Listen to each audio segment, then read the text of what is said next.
Ora, muito boa tarde a todos, muito bem-vindos ao webinar da apresentação do ciclo de gestão da inovação, portanto, uma iniciativa desenvolvida entre a Associação Portuguesa para a Qualidade e a Ready to Innovate, que são os nossos parceiros na área da gestão de inovação.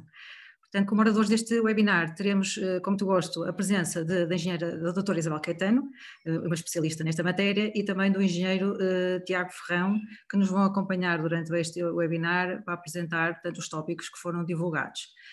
As questões no que diz respeito que podem ser colocadas ao longo do webinar poderão ser colocadas no chat e a APQ articulará diretamente com os oradores. No final da sessão teremos muito gosto em dar resposta às questões que serão aqui colocadas. Então, um bom trabalho a todos. Passaríamos então a palavra ao engenheiro Tiago Ferrão.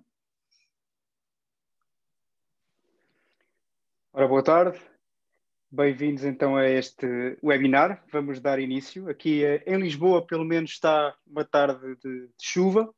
Estamos em pleno confinamento, numa situação de pandemia internacional, por isso eu diria que estão reunidas as melhores condições para passarmos os próximos 40 minutos nas nossas casas, seguros e confortáveis, para falar deste tema que, mais do que nunca, faz sentido que seja abordado neste contexto.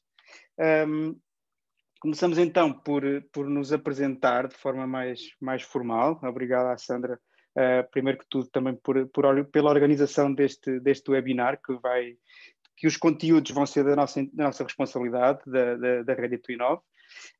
Começo por me apresentar a mim próprio. Meu nome é Tiago Ferrão e a Ready to Innovate acaba por ser eu e a Isabel, pelo menos neste momento.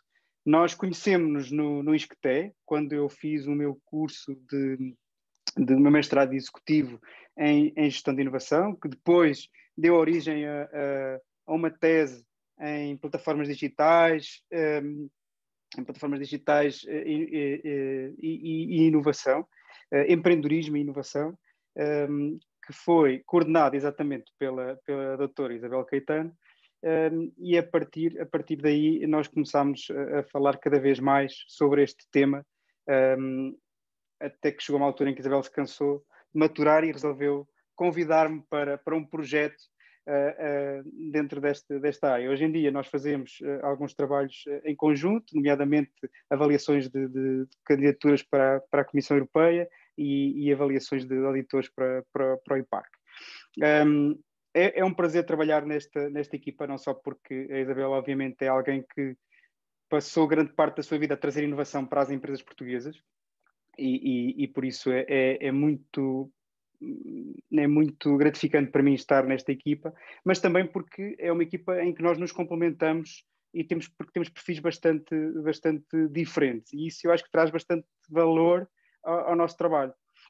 Da minha parte, minha formação é de engenharia, sou engenheiro do ambiente de formação, como vou trabalhar em empresas como a Sonai Sierra na área da sustentabilidade e da gestão ambiental, depois passei pela indústria, na área de energias renováveis com a Martifer, e vim parar à inovação quando aceitei um cargo de gestor de um programa de energia num centro de inovação, que era a Intelli, onde comecei a fazer desenvolvimento de produtos e serviços com uma componente de inovação cada vez mais forte. Portanto, acabei por me especializar neste tema e neste momento grande parte do meu tempo é passado neste projeto da Ready to Innovate, que põe a nossa experiência ao serviço de empresas que decidiram colocar a inovação como um elemento central da sua estratégia e da sua diferenciação. Eu convidava a Isabel a falar também um bocadinho de si. Obrigada, Tiago, obrigada pelas palavras. Eu acho que muitas das pessoas que certamente participam hoje neste nosso webinar já me conhecem, já nos cruzamos algures nestes últimos 15, 20 anos em temas de inovação. De qualquer maneira, explicar um bocadinho como é que cheguei aqui.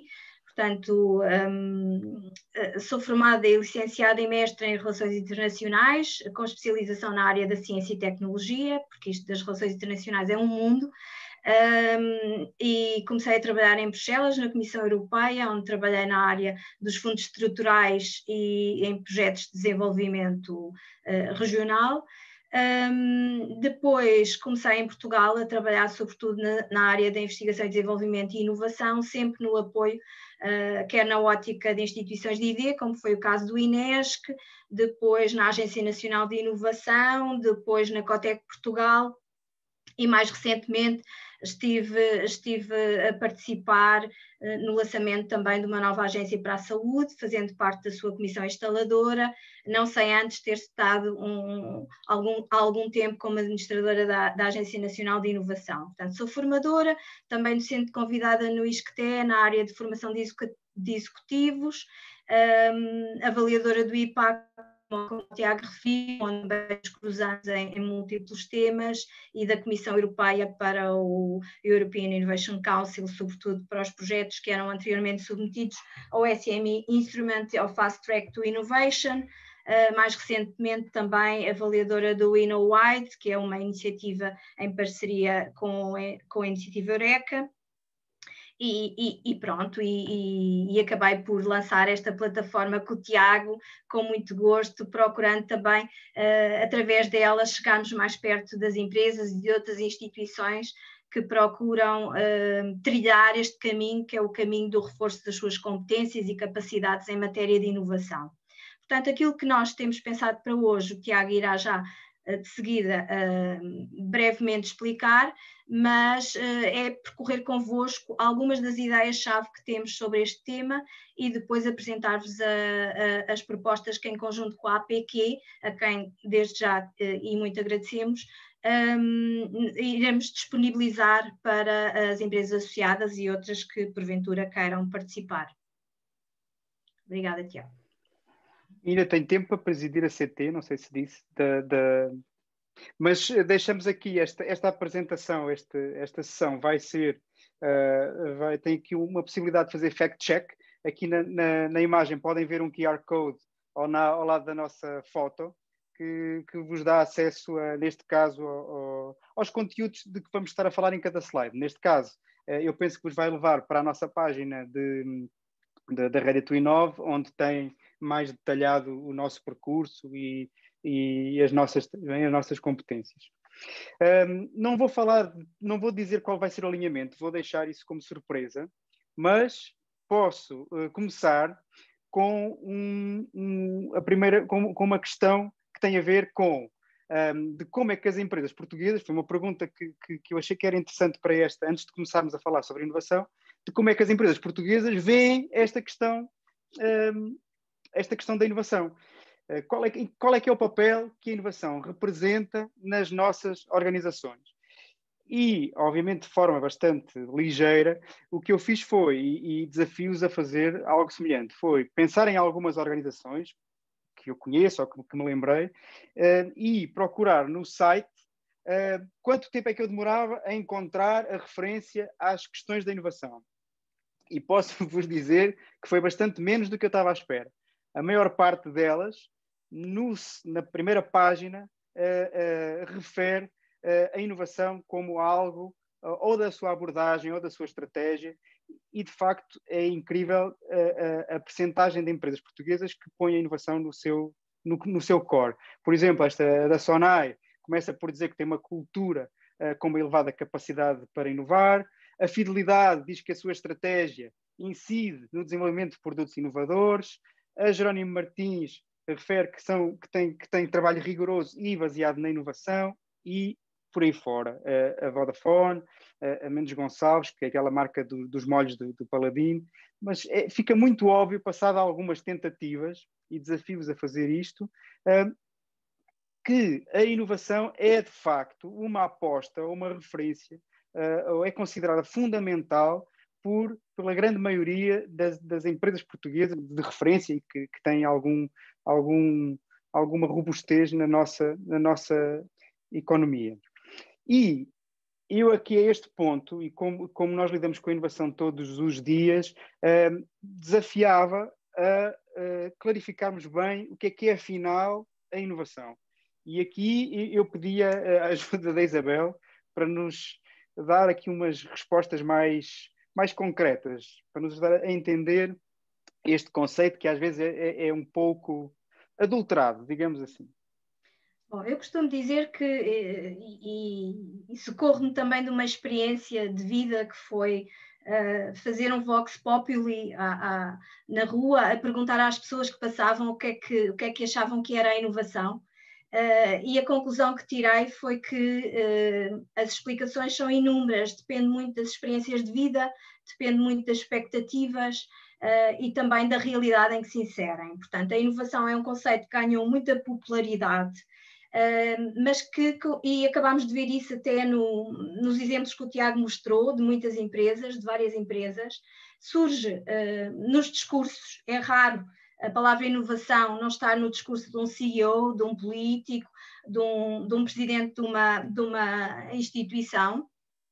Surge muitas vezes associado aos valores, à missão, à visão da maioria das empresas ou das organizações.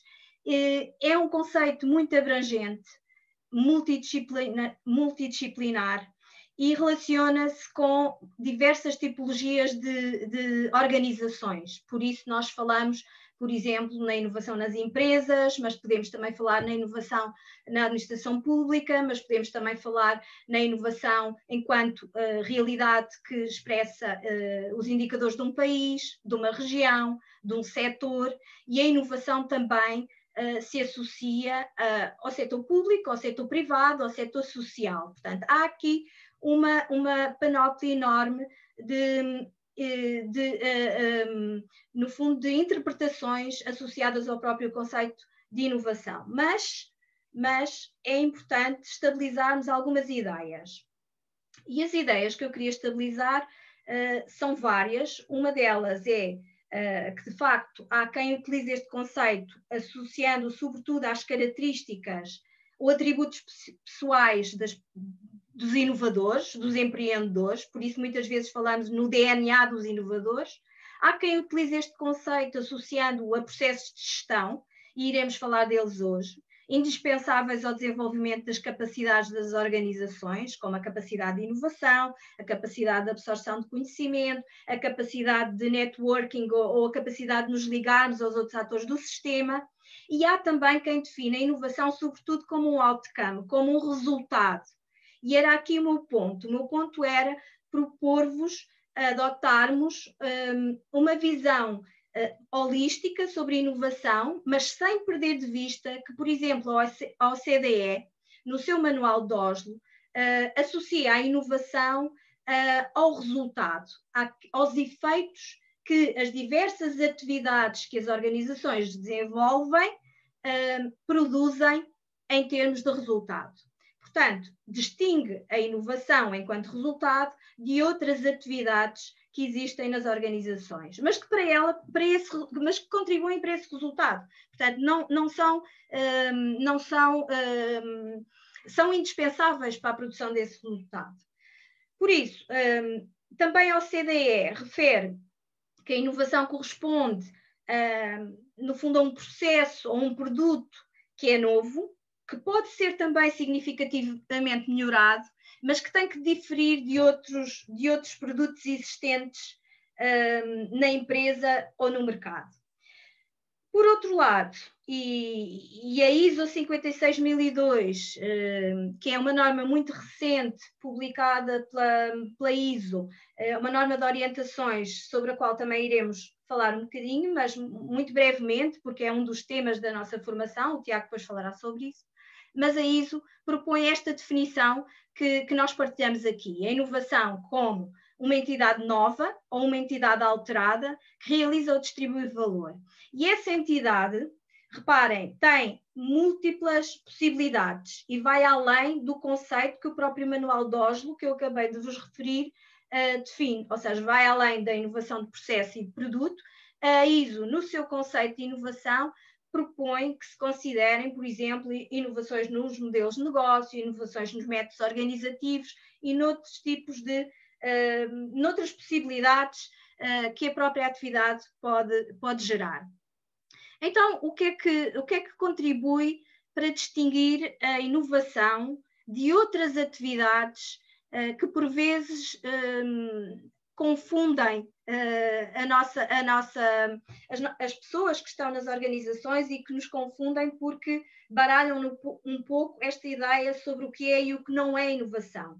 E eu costumo dizer, inovação não é investigação e desenvolvimento, inovação não é uma invenção, inovação não é criatividade, mas inovação socorre-se do conjunto destas outras atividades para gerar esse tal resultado que tem que ter determinadas características e que eu aqui salientei duas.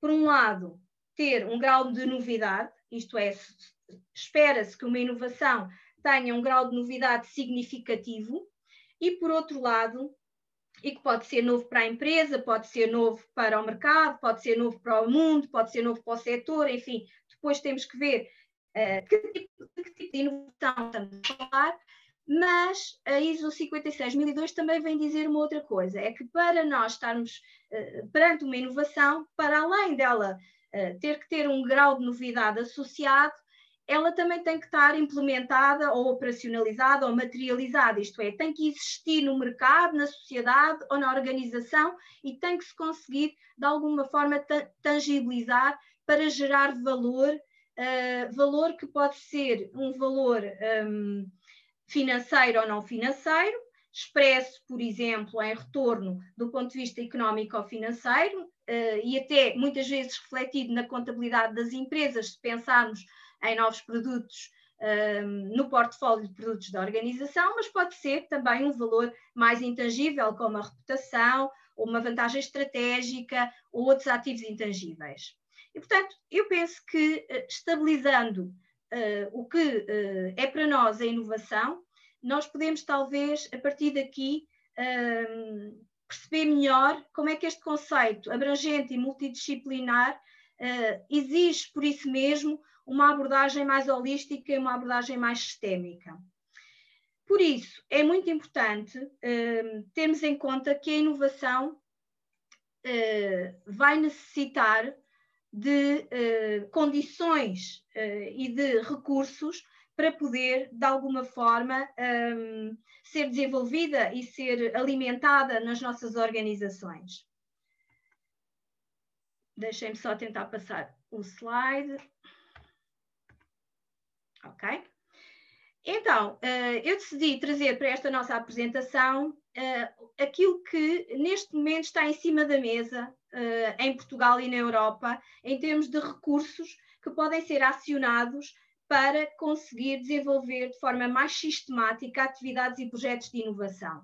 Em Portugal, vale a pena dizer que nos próximos anos as organizações terão acesso a um conjunto muito relevante de financiamentos, quer pela confluência do PT 2020 com a entrada em aplicação do Plano de Recuperação e Resiliência, e lembrem-se que o PT 2020 vai ser estendido até ao final de 2023, portanto, temos aqui uma janela que nos permite procurar ainda aplicar algumas ideias para possíveis projetos e iniciativas com recurso a verbas do PT 2020 que poderão vir a ser acionadas até 2023, mas por outro lado há também aqui uma outra janela que é do Plano de Recuperação e Resiliência, que num dos seus eixos tem precisamente prevista a vertente da inovação e da ligação entre os atores do sistema, nomeadamente interfaces e outros centros de investigação e desenvolvimento.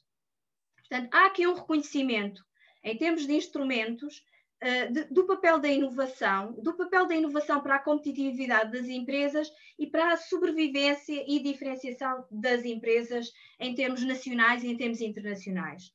Por isso, o Horizonte Europe deve ser também um outro instrumento que as empresas devem considerar no seu radar de possibilidades de ativação de recursos para a inovação.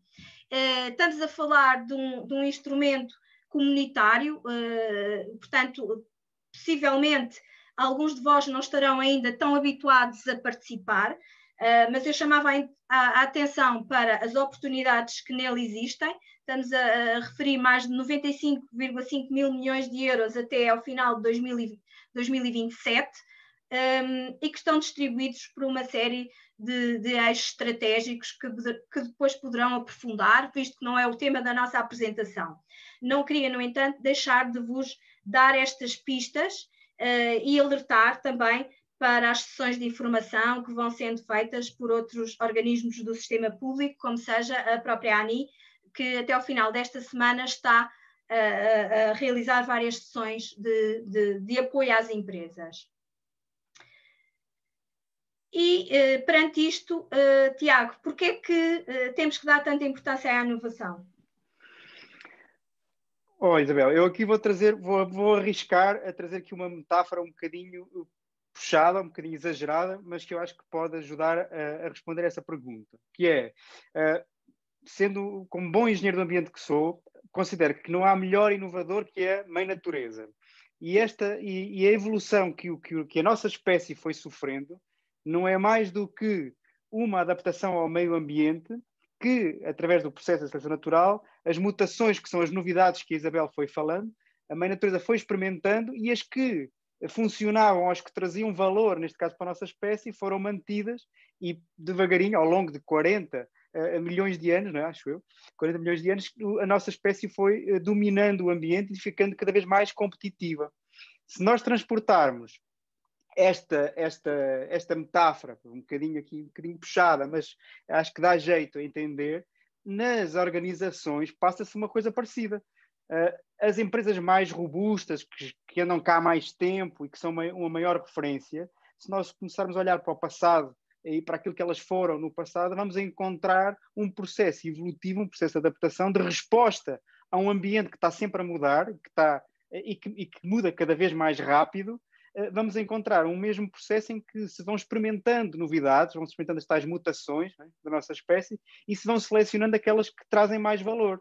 Portanto, o papel da inovação nas empresas acaba por ser garantir esta longevidade e esta competitividade, esta longevidade das empresas de maior sucesso.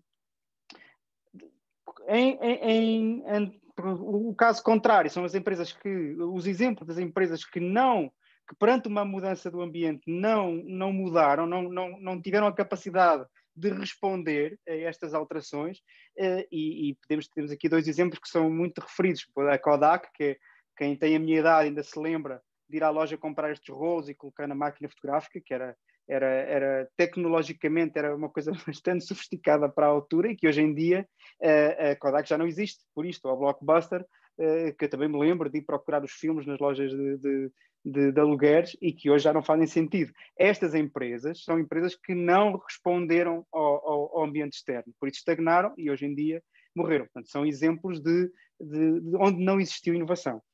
Pronto. De uma forma um bocadinho mais académica, se quisermos, ou assim mais formal, podemos então resumir que fazer inovação normalmente acontece porque as empresas têm medo de perder competitividade ou têm receio de ficarem paradas e de perder competitividade em relação aos concorrentes. Acontece ou é necessária porque as empresas querem ter capacidade de responder a este ambiente que é cada vez mais competitivo, mas também mais instável. Mas também pode acontecer por questões de procura de eficiência, por uma redução de custo, uma otimização. Querem ter um produto que é diferente de todos os outros, por questões podem estar relacionadas com o risco ou pela diversificação. Enfim, mas hoje eu acho que esta questão que nós estamos a viver dos períodos de crise, ou a questão do Covid, ainda é muito ilustrativa de como as circunstâncias podem mudar de forma muito rápida e muito drástica, e os dias que vivemos hoje mostram-nos isso. Portanto, quando nós falamos de um contexto que muda muito rápido e de um contexto que pode alterar completamente a realidade das nossas organizações, é disto que estamos a falar. Às vezes acontece mais rápido, que foi o que nos aconteceu, às vezes acontece mais lento, mas o papel da inovação é sempre este, de nos preparar para a mudança que há de chegar mais cedo ou mais tarde. E nesta altura podemos nos perguntar, e há um estudo bastante recente da McKinsey sobre a questão da Covid-19 como um exemplo de uma mudança mais drástica de contexto, que, contudo, pode representar uma oportunidade muito significativa para a qual muitas empresas não estão preparadas. E este estudo tem aqui alguns números muito interessantes e reforça aquela questão que nós vimos lá em cima das empresas portuguesas todas colocarem a inovação como algo fundamental. E o estudo diz coisas como 90% dos nossos gestores dizem que o Covid vai alterar, que a Covid-19 vai alterar o seu próprio negócio nos próximos 5 anos. 85% diz que não só o seu próprio negócio, mas os seus clientes também vão mudar e vão estar preocupados com este, também indiretamente. Mas agora o interessante é ver que, apesar disto de ser consensual, desta importância ser consensual, quando olhamos para as empresas que dizem que estão preparadas e que têm recursos e que podem crescer com produtos novos, porque se a situação mudou, estamos a falar de mudança de produtos ou de alteração destes produtos, o número baixa para 21%. Portanto, só 21% é que dizem que estão preparados para dar resposta a este novo contexto. E há um outro estudo que eu penso que é mais antigo do que este da McKinsey, mas que extrapola isto para as questões de crise em geral, não só a do Covid, tem uns números também que vale a pena refletir. Por exemplo, este estudo de Belati e Wildman diz que 17% das empresas não sobrevive a uma crise como esta. Isto é só pensarmos na restauração, por exemplo, e começamos a perceber que isto é realmente verdade. Mas depois há outras que, apesar de não morrerem completamente, perdem um nível de receita muito significativo e demoram muitos anos a recuperar. E depois, à semelhança daquilo que nós vimos, só 9% destas empresas é que começaram, porque isto não é uma coisa que se possa fazer já, mais tarde que nunca, mas estamos a falar de um trabalho que demora algum tempo, que exige capacitação, recursos, que exige uma aposta estratégica, lá está, nestas capacidades que permitem, nestas circunstâncias, agora aproveitar ou mudar e ter produtos que podem responder a estas necessidades. Quando falamos deste tipo de empresas, descobrimos que só 9%, portanto, das 90 ou das 80 que dizem que isto é fundamental, só 9% é que realmente estão preparadas e que podem fazer inovação. E aqui eu passava novamente a bola aqui à Isabel, porque para ver se conseguimos dar aqui mais algum detalhe nesta... O que é que nos falta enquanto empresas para sermos parte destes 9% que estão preparadas para a crise e para as alterações de contexto, Isabel. Ok, obrigada, Tiago. Bom, nós temos algum tempo ainda disponível, mas não temos muito tempo. Portanto, eu vou ter que passar brevemente algumas das sugestões e ideias que tínhamos decidido partilhar convosco. No entanto, para além dos exemplos e estudos que o Tiago acabou de referir, há outra evidência que nos deve alertar para a necessidade de atuar e de atuar com sentido de urgência. As empresas portuguesas, quando olhamos para o European Innovation Scoreboard, que é um instrumento que permite uma análise comparativa do desempenho dos países da União Europeia em matéria de inovação, as empresas portuguesas apresentam resultados muito frágeis, e Portugal, em geral, apresenta resultados muito frágeis em algumas dimensões que nós consideramos muito relevantes e que permitem precisamente gerar o retorno económico da inovação. Uma delas diz respeito à dimensão vendas, que vamos ver de seguida. Esta dimensão mede o impacto. Desculpem. Esta dimensão mede. Tiago, eu não estou a conseguir. Ok. Desculpem. Esta dimensão mede precisamente o impacto comercial da inovação. Chama-se vendas. Se forem ver o European Innovation Scoreboard, é precisamente Sales Impact, e é uma dimensão que permite analisar a comercialização de novos produtos e inovações, a exportação de produtos de média e alta intensidade tecnológica e a exportação de serviços de conhecimento intensivo. E, em geral, em todos os indicadores, Portugal está abaixo da média da União Europeia. E é precisamente nos impactos nestas vendas que nós conseguimos apropriar e gerar o valor que as atividades de inovação devem permitir atingir. Portanto, no indicador, por exemplo, exportação de serviços de conhecimento intensivo, a situação ainda é mais grave. Como veem ali, 38,5%, portanto, estamos muitíssimo abaixo da média da União Europeia, o que, para um país de serviços, e, sobretudo, quando pensamos agora nas oportunidades da digital innovation, da digitalização, e até com o cenário dos financiamentos que vos apresentei anteriormente, que permite que as organizações se capacitem e preparem para os desafios da transformação digital, nos deve deixar alerta. Portanto, é preciso, efetivamente, perceber o que se está a passar com a etapa da concretização das atividades de inovação. Nos outros indicadores seguintes,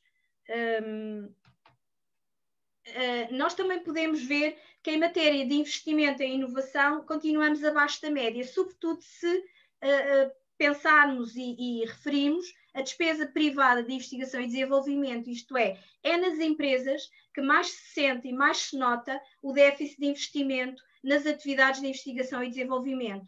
E isto tem relação, por um lado, com as dificuldades depois em ultrapassar as crises, porque as empresas não se preparam, não se capacitam e não ativam os recursos necessários para essa estratégia de médio e longo prazo.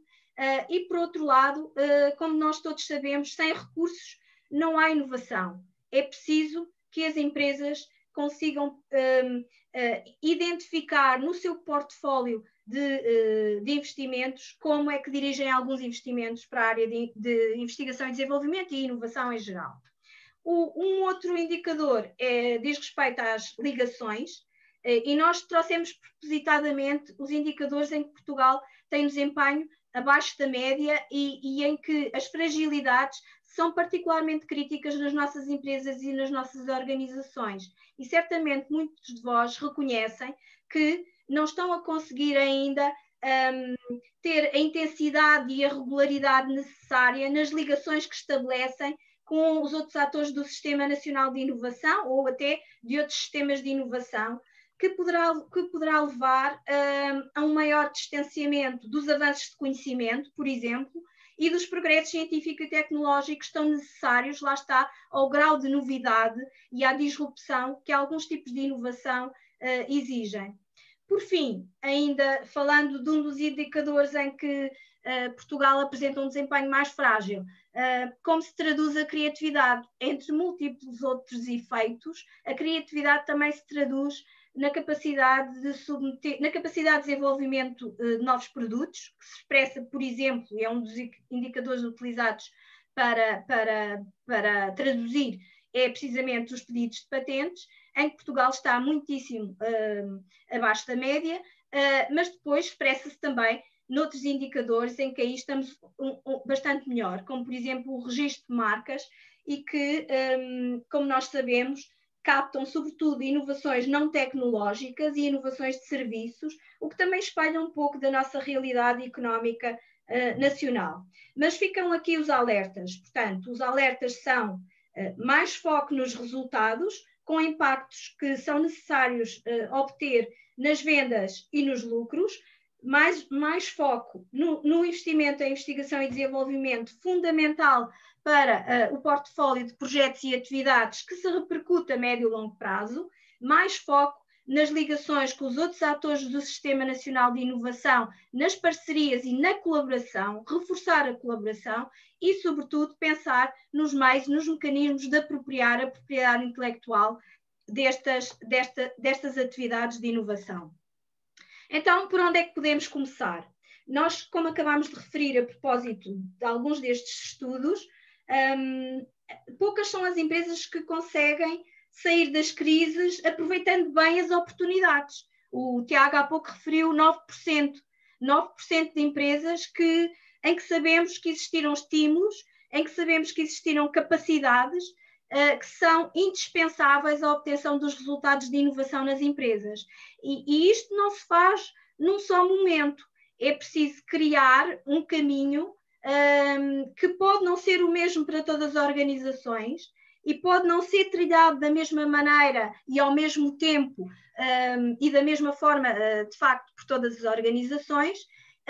E aquilo que nós vos queríamos apresentar é algumas atividades-chave que nos parecem mais importantes e que ilustram, na nossa perspectiva e a partir da nossa experiência de boas práticas internacionais, como o Tiago estava a dizer há pouco, o facto de ter muita atividade enquanto presidente da CT 169 e também de estar ligada à ISO e fazer parte dos working groups da ISO que estão a desenvolver múltiplas normas nestas áreas, faz-nos salientar aqui alguns aspectos que pensamos muito relevantes e que devem ser tidos em conta. Por um lado, o diagnóstico, que é conhecer bem a nossa organização e o contexto em que está a intervir, identificar objetivos, estratégias, recursos e necessidades, porque em função desses elementos é preciso robustecer o processo de tomada de decisão no interior das nossas empresas e das nossas organizações, equilibrando o portfólio de projetos e atividades, criar uma cultura favorável à inovação, e criar uma cultura favorável à inovação implica muito pensar em nós, pessoas. Temos todos que ter o espaço, o tempo, a liberdade, a oportunidade para intervir no jogo da inovação. E quantas empresas e quantas organizações em que nós entramos e sentimos que há muitas barreiras e muitos silos e que isso não acontece. Inúmeras. Se calhar muitos de vós estão-se a rever nisto, não é? Depois, sabemos que nada funciona sem algumas práticas, alguns processos, algumas rotinas que consigam alimentar e viabilizar a inovação. Portanto, temos que pensar também numa abordagem por processos. Depois tem ali aquele botão. Aquele botão é colocar on, ativar a nossa rede de contactos, a nossa rede de colaboração, a nossa rede de parcerias, trabalhar mais em sinergia, aproveitar mais as complementaridades e aquilo que uns e outros podemos trazer e valorizar. Combinar, recombinar, como está ali na outra figura, que é outro dos elementos. Nós precisamos desenvolver novos produtos e serviços, novas combinações de conhecimento para inovar, e por isso mesmo precisamos dar espaço a desenhar e a testar, experimentar, prototipar, para passar dos conceitos aos produtos e aos serviços e aos processos e a uma série de outras manifestações daquilo que é a inovação. E no fim disto tudo nós precisamos sempre de voltar a repensar, e repensar implica avaliar e medir, isto é, encontrar, identificar alguns e aplicar alguns indicadores e métricas que permitam aprender e que permitam tomar decisões sobre as atividades de inovação. Portanto, estas são atividades-chave e a sua coordenação permite gerar, na nossa perspectiva, melhores resultados, como apontam os estudos que acabámos de dizer, que acabámos de referir. Este estudo da McKinsey é muito, muito claro nisso, porque são as empresas mais resilientes que conseguem ultrapassar as crises, são as empresas mais capacitadas que conseguiram ter a possibilidade de manter lucros e vendas comparáveis aos períodos anteriores às crises, e que mantêm também, e são também essas as empresas que não descuraram o investimento em investigação e desenvolvimento e inovação. Ou seja, que apesar da crise não deixaram de manter níveis mínimos, níveis aceitáveis de investimento em investigação e desenvolvimento. Portanto, são empresas que conseguem conciliar estratégias defensivas e ofensivas, defensivas reduzindo alguns custos, portanto, focando na eficiência operacional, por exemplo, mas também estratégias reativas e estratégias ofensivas, porque focam no crescimento, focam na criação de valor, focam na ativação da sua cadeia de contactos, parcerias de valor para criar e gerar mais resultados. Portanto, não é possível, na nossa perspectiva, esperar resultados, por exemplo, em vendas ou retorno económico, se não conseguimos desenvolver as capacidades das nossas organizações. E desenvolver as capacidades implica, como acabámos de ver, ter estímulos, e implica alocar recursos, e implica concertar, conciliar estas várias possibilidades. O primeiro passo, como nós acabámos de ver, é conhecer bem aquilo que fazemos e aquilo que temos também intramuros, na nossa própria casa. Portanto, o primeiro passo é fazer um diagnóstico, seja através de uma ferramenta de autoavaliação, e este é um exemplo que nós vos propomos, que está acessível na Ready to Inove, seja através, por exemplo, de uma auditoria de inovação, que nós também, com certeza, vos podemos apoiar, mas também deixamos aqui este link precisamente para a ferramenta de diagnóstico, mas também pensar neste diagnóstico como uma primeira peça à qual se terão que seguir outras peças deste puzzle que nós temos que compor. E as outras peças consistem precisamente em olhar, a partir dessa abordagem sistémica, dessa abordagem mais holística, como vos tinha referido de início, e de uma abordagem mais integrada, pensar num sistema de gestão de inovação. E um sistema de gestão de inovação que consiga conciliar esse conjunto de elementos que se interrelacionam e que são interativos, como uma ferramenta útil, precisamente para atingir os objetivos, que exigem, por um lado, a coordenação das equipas, por outro lado, a alocação dos recursos, e os sistemas de gestão de inovação, que podem ser também bons elementos enquanto modelos normalizados, por um lado, para fornecerem pistas de inspiração às organizações, porque conseguimos identificar os principais elementos, os principais requisitos, mas, por outro lado, também para as organizações que quiserem avançar nesta trajetória para obterem e declararem a conformidade, por exemplo, através da certificação, que será uma outra etapa. Os exemplos que vos trazemos de sistemas de gestão de inovação são 3 e não iremos ter tempo de os detalhar, mas não queríamos deixar de vos deixar aqui as pistas para eles. Por um lado, o sistema que está associado à norma portuguesa 4457, que é utilizado hoje por cerca de 200 empresas no país, empresas e outras organizações. E, portanto, é um sistema muito centrado numa abordagem interativa e numa abordagem dinâmica à inovação e aberta, uma abordagem aberta. O modelo que está na ISO 56002, que é um modelo de compatibilização com a estrutura de alto nível de outras normas e assente no ciclo PDCA. E, por fim, não queríamos deixar de salientar a importância das referências àquilo que é o framework para a administração pública e que, em parte, também tem aqui presentes as características dos sistemas de gestão de inovação tão comuns ao setor privado ou outras áreas da sociedade. Valoriza elementos que são conhecidos como facilitadores e como impulsionadores da inovação. Estamos ali, por exemplo, a olhar para as pessoas ou estamos a olhar para o conhecimento. É preciso não esquecer que estes elementos que suportam a estrutura dos sistemas de gestão de inovação são aquilo que nós podemos caracterizar como elementos facilitadores e de impulso à atividade de inovação.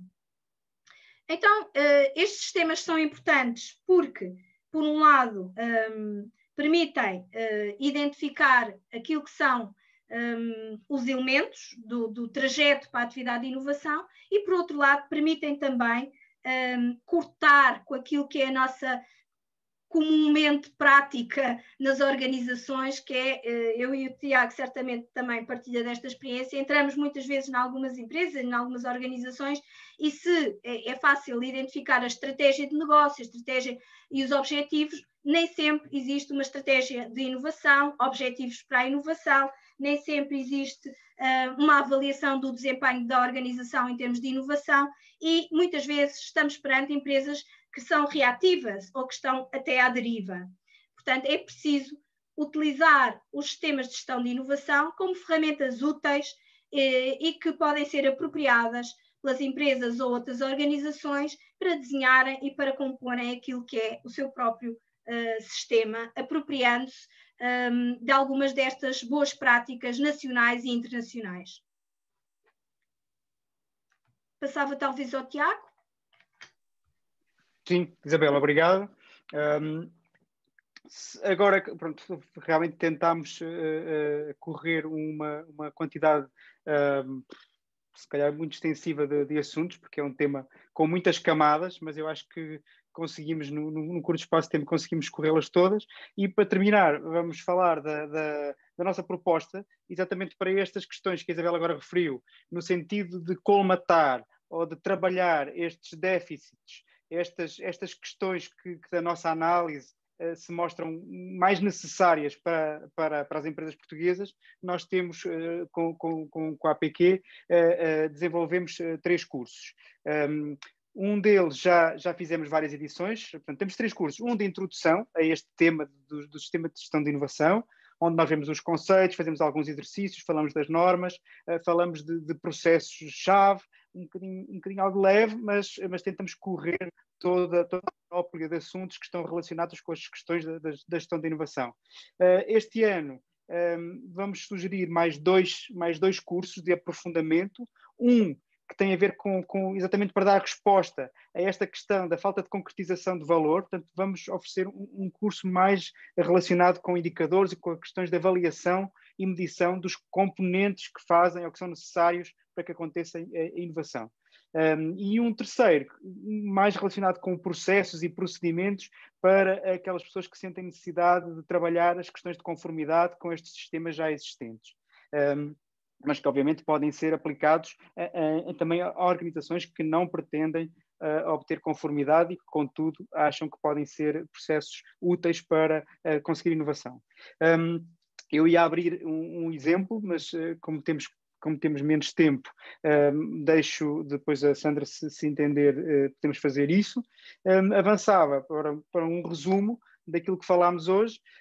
Basicamente, a mensagem que queríamos deixar é inovar, e as questões de inovação dentro das organizações são consideradas fundamentais, e muito bem, porque de facto garantem a sobrevivência e não só a competitividade, mas a sobrevivência, e uma chamada de atenção que em períodos de crise, e há aqui uma resposta muito interessante do ponto de vista biológico, que é a chamada flee, fight or frozen response, que é perante um momento de crise ou de perigo, os animais, nós incluídos, temos 3 respostas possíveis. Ou lutamos, se encontrarmos um urso no nosso caminho, nós temos 3 hipóteses. Ou fugimos, ou nos fazemos de mortos, ou lutamos. E o que nós estamos a dizer é que a inovação, num período de crise, num período de perigo, num período como este, é a resposta de lutar e de sobreviver e garantir a nossa sobrevivência. As outras 2 provavelmente não vão resultar muito bem. O segundo aspecto foi que, de facto, apesar deste compromisso para a inovação que as empresas portuguesas assumem, existe ou vê-se um baixo desempenho, sobretudo na parte da concretização de valor. E para resolver isto, a nossa solução passa muito pela abordagem sistémica de ter estes processos implementados de forma um bocadinho mais formal, mais séria, onde se formalizam objetivos e onde se trabalha a realização de valor dentro deste instrumento que são os sistemas de gestão de inovação. Finalmente, estes 3 cursos que deixamos aqui os links e ficamos disponíveis para falar também sobre eles, e deixava este slide e passava a palavra à Sandra, pedindo desculpa por termos ultrapassado o tempo. E se existe alguma questão que possamos trabalhar também daquilo que foi visto da nossa audiência. Muito bem, muito obrigada, Isabel, Tiago, pela excelente intervenção, bastante esclarecedora.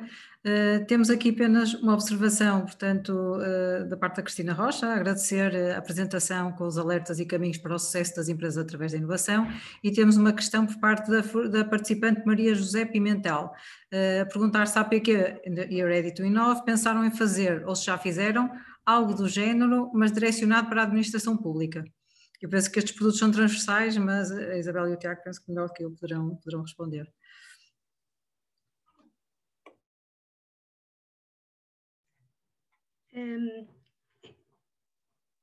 Tiago, não sei. Pronto, do meu lado há total disponibilidade, como a Sandra acabou de referir, nós já temos trabalho e até investigação feita sobre o framework, portanto, no fundo, aquilo que são as orientações para a inovação na administração pública, quer na perspectiva de organizações internacionais, quer na perspectiva de alinhamento com os sistemas de gestão que existem no setor privado ou até no setor social. Portanto, há aqui elementos que são absolutamente transversais.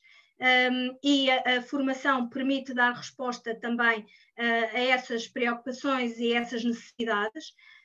De qualquer forma, é sempre possível desenhar cursos e outras atividades à medida, pelo que ficaremos totalmente disponíveis para outro tipo de atuação. Sim, eu concordo. Diria que enquanto organização e enquanto estivermos a falar de pessoas, como a Isabel disse, uma das componentes-chave tem a ver com esta questão da cultura, trabalharmos as dificuldades e os objetivos específicos de uma organização, seja ela de natureza pública, que obviamente terá as especificações, mas são sem dúvida aplicáveis e com alguma facilidade podem ser adaptados às questões específicas da opinião da administração pública. Muito bem, muito obrigada. Temos aqui mais uma questão por parte da participante Ana Beirante, que pergunta que gostaria de saber para quando está prevista a nova norma ISO 56001. Então, a nova norma ISO 56001 foi recentemente aprovado o Working Group, de que faço parte, eu e outros peritos nacionais. Vamos ter a primeira reunião de trabalho na próxima semana, no próximo dia 17, e o trabalho está no início. Portanto, se conhecem bem a ISO, estamos a falar nunca antes de 3, 4 anos até termos a norma publicada. É claro que estes tempos podem se compactar se existir vontade e consenso dos países que fazem parte deste Comitê Técnico da ISO. Sabemos, no entanto, que há países que discordam de uma norma de requisitos, pelo que não podemos esperar com todas as boas vontades alinhadas em simultâneo. Por isso, sendo pragmática, eu diria que na Comissão Técnica Nacional o que estamos a fazer é avançar com o processo de revisão da norma portuguesa, alinhando o mais possível com a ISO 56002, que é uma norma de orientações, mas procurando preparar já o caminho para depois uma futura adoção de uma ISO 56001. Portanto, estamos assim a funcionar. Com a NP 4457 aplicada em Portugal, com a ISO 56002, que é uma norma de orientação, logo não pode substituir a 4457, e com o início do trabalho no Comitê Técnico da ISO para uma futura norma de requisitos, que, quando existir, essa sim poderá vir a substituir a NP 4457, mas daqui até lá temos pelo menos 3 anos pela frente. Muito obrigada, Isabel, pelo esclarecimento. Portanto, agora restam-nos aqui algumas notas de alguns participantes, a elogiar bastante a apresentação, excelente apresentação, muito obrigada pela apresentação, e que foi bastante clara e ajustada aos tempos que vivemos. Portanto, penso que não havendo assim mais questões levantadas aqui no chat, poderíamos dar por finalizado este webinar.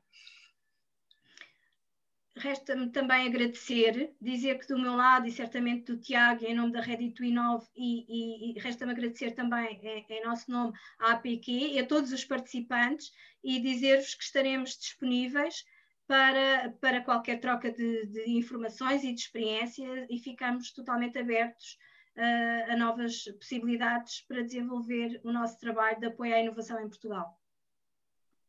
Sim, eu faço minhas as suas palavras também. Ao longo da apresentação, eu acho que referi no início, nós fomos disponibilizando os QR codes porque são mais simples do que copiar links muito, muito compridos. Quem tem iPhone é só realmente apontar a câmera e durante a apresentação podem andar para trás e voltar a fazer, a ver os links. Eles vão ficar disponíveis pelo menos durante 15 dias. Se estiverem a ver este live depois de 15 dias, poderão não estar a funcionar, mas obviamente podem entrar em contato connosco e nós disponibilizamos o material. Para o resto, ficamos disponíveis para prestar algum esclarecimento e tenho a certeza que a Sandra também poderá ajudar nessa parte, sobretudo no que tiver relacionado com os 3 cursos que propomos agora para o ano 2021. Certo, Tiago, estaremos de facto naturalmente ao dispor para responder qualquer questão que surja neste âmbito ou outro. e também gostaríamos de agradecer, portanto, a colaboração prestada pelo Ready to Inove, que de facto foi bastante enriquecedora, e portanto, e desejar a todos, portanto, agradecer a presença de todos portanto, e colocamos ao dispor para o que precisarem. Muito boa tarde e muito obrigada. Obrigado. Obrigada.